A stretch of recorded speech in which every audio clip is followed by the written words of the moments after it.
So we actually owned a facility in it was actually a crating company in Taylorsville, North Carolina.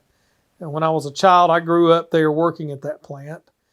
And we built 3 kilns there ourselves.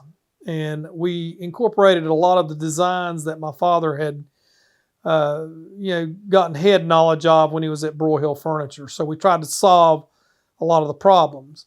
So we actually built these first kilns, and we actually got to run them, and I got to run them even I think I was 13, 14 years old, but we got to see the problems, and we tried to correct them in that first round of kilns that we built, and we did correct a lot.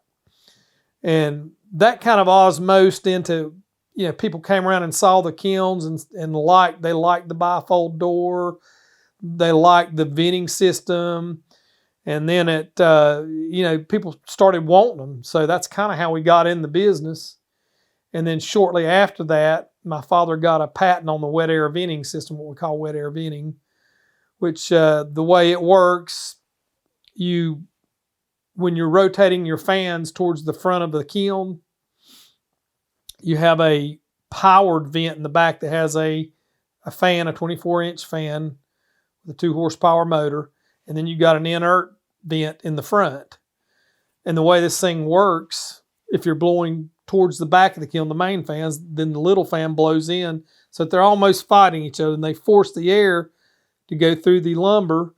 And then the wettest that the air ever is in the kiln is on the front side after you've taken the heat and you've put it through the lumber. That's why it's called wet air venting, and then it forces that moisture out the front. And the other good thing about it, other people's kilns, the way they're done, they'll have a fan deck and then they'll have a vent on each side of the fan deck. That was the standard model for probably 100 years. And basically what they were doing, they were bringing air in one vent, heating it once, sometimes twice, and then venting the majority of that hot air out into the atmosphere.